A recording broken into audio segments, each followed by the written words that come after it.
이게 좀 어려운 부분인데, 사람들이 의식과 무의식으로 이렇게 나눠진다 그랬잖아요. 실질적으로. 우리가 깨어있는 시간에 도달할 수 있는 건 대부분 의식이에요. 그리고 판단하는 것들도 대부분 의식이라고 생각하지만 실제로 그렇지 않다라는 거예요. 우리의 행동과 판단들은 대부분 무의식에서 결정이 난다라는 거예요. 그것들이 어디서 관여하냐면 우리 뇌의 변연계 쪽에 관여한다라고 몇 주 전에 말씀드렸던 거죠. 우리가 의지로서 도달하지 못하는 것에 의해서 우리의 행동들은 결정이 나더라. 이런 건데, 그러면 좋은 무의식의 행동들이 일어나려면 어떻게 해야 되냐면 감정을 되게 좋게 갖고 가는 게 되게 중요한 거예요. 감정. 그래서 평상시에 좋은 감정을 유지하는 게 상당히 좋은 거예요. 좋은 무의식에서 좋은 행동들을 끄집어낼 수 있는 견인력을 발휘하거든요. 그럼 감정을 어떻게 좋게 하느냐. 그래서 마음 공부도 많이 하는데 그 중에 하나가 그럼 타인과의 관계들을 어떻게 볼 것이냐. 이런 거예요. 그럼 이 책에 있는 내용이에요. 그 중에 제가 생각한 것들인데 상대방들이 마찰이 되게 많잖아요. 마찰이 없는, 감정적으로 한 번도 동요도 없이 누군가로 인해서 아이도 그렇고 남편이 될 수도 있는 거고 아니면은 아는 사람일 수도 있는 거고 이런 사람들이 내 감정을 한 번도 흔들지 않고 넘어가는 날이 적어요. 그리고 그 사람을 만나지 않아도 어떤 특정한 사람을 생각하면 또 감정이 상하는 경우도 있어요. 이런 경우가 되게 많다. 그러면 이걸 어떡하지? 실제로 누군가가 이렇게 지나가다 보면 나한테 무례한 행동을 하네요. 이런 사람들에 대해서 어떻게 대응해야 되나. 이럴 때는 반응하지 말고 대응하라고 얘기해요. 반응은 뭐냐면 이 사람이 실제로 봤을 때 내 발을 밟고 갔는데 미안하다고도 얘기하지 않아요. 그러면 반응은 뭐냐면 가가지고 다짜고짜 너는 왜 발 밟았는데 사과도 안 하냐. 큰 소리로 얘기하죠. 그럼 그쪽에서는 뭐예요? 발 밟은 것은 잊어버리고 나에 대해서 뭐라고 했던 그것에 대해서 똑같이 대응을 하죠. 똑같이 반응하게 되죠. 그럼 서로 언성이 높아지고 심한 경우는 이렇게 물리적인 행사를 하는 경우도 있단 말이에요. 잘 생각해 보세요. 그러고 나면 감정이 풀리나요? 그럼 내가 얻고자 하는 걸 얻는지 그렇지 않다라는 건 다들 아실 거예요. 심하게 어떤 사람들은 그랬어요. 누군가 나를 깎아내리거나 욕을 했을 때 감정이 엄청 상하잖아요. 내 흉을 본다든지. 그러면 그 사람이 했던 얘기들을 모든 인간이 공통적으로 곱씹잖아요. 거기서도 생각 못했던 것들을, 얘기 못했던 것들을 집에 와서 나는 왜 그거를 그렇게밖에 대응을 못했지? 이렇게 해서 꼭 집어서 얘기해주고 그 사람의 약점들을 수도 없이 다 나열하고 욕을 해줬어야 되는데, 분이 안 풀리면. 그럼 정말 분이 풀릴 정도로 가서 그 당시 했거나 나중에 하게 되면 분이 다 풀리나요?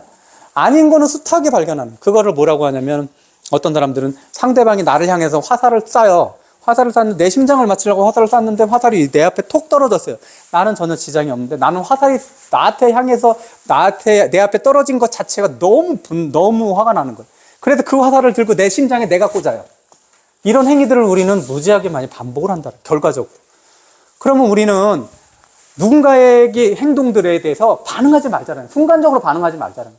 대응하자라는 거는 뭐냐면 거기에 대해서 의식적인 개입 반드시 하자라는 거예요. 이런 행동들, 그 사람의 나에 대한 무례함이라든지 나의 감정을 상하는 그런 행동들에 대해서 이성적으로 생각하고 대응하라는 거죠. 그러려면 반드시 뭐가 필요해요?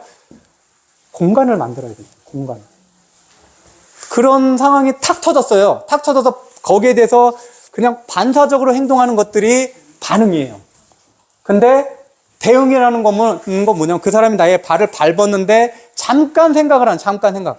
그건 잠깐 생각은 이 사람이 내 발을 왜 밟았, 이런 생각이 아니라 그냥 아무 생각을 하지 않아도 돼요. 이때는 뭐냐면 반응하지 않아야 된다라는 생각만을 가지고 그 시간을 좀 더 늘려나가면 그게 바로 공간이에요.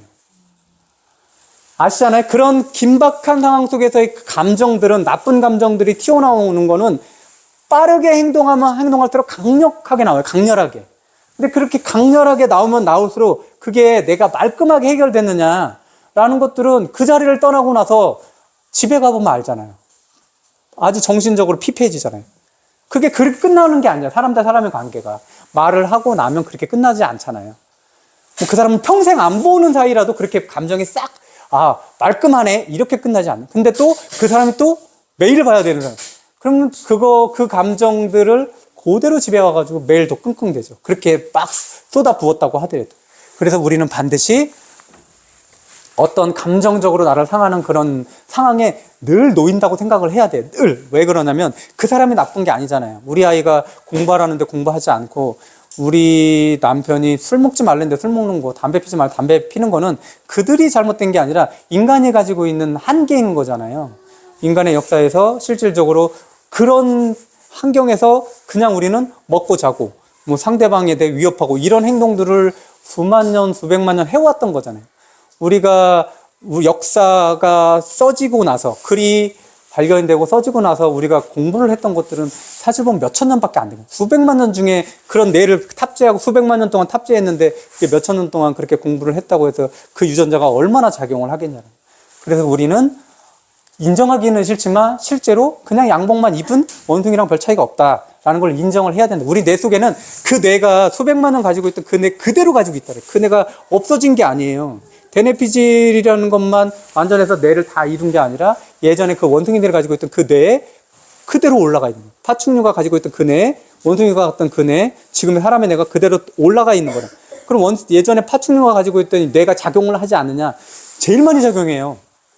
그리고 포유류의 초기 단계에 있던 변형계가 제 판단에서 80% 이상을 작용한단 말이에요. 그러니 실질적으로 그런 행동들을 하는 거는 원래 그렇구나 라고 우리가 인식의 폭을 좀 넓혀줘야 된다는 거죠. 이거는 소크라테스가 얘기한 얘기인데 되게 유명한 얘기예요. 두 가지가 소크라테스가 어떤 얘기를 하냐면 뭐 유명한 얘기도 많은데 하나는 이런 게 있어요. 누군가 소크라테스를 막 비난하고 다녀요. 비방하고 다니고. 그러니까 제자들 중에 스승님은 왜 저 인간을 고소하지 않냐, 고발하지 않냐, 처벌하지 않냐라고 하는데 그 사람이 얘기하는 건 내가 아니다라고 얘기해요. 그렇죠? 무슨 얘기인지 알죠? 그 사람은 나를 비방하고 있지만 그건 내가 아니야 라고 분리해낸다라는 거예요. 그래서 자기 쉽지 않죠. 근데 그거하고 비슷하게 이런 말도 해요. 똑같이 어떤 지나가던 사람들이 젊은 사람들이 너 당신은 왜 이런 데 와가지고 헛소리 하느냐 그래가지고 멱살을 잡고 패대기를 쳤어요. 소크라테스를. 제자가 비슷한 말을 했죠. 왜 가만두냐.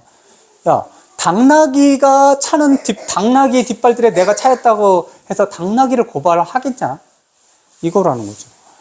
실제로 완전히 분리하는 거죠. 그러니까 이 개념은 어떤 거냐면 아까 좀 전에 얘기했던 것처럼 사람들은 다 그런 것들을 기본적으로 다 가지고 있는 거예요.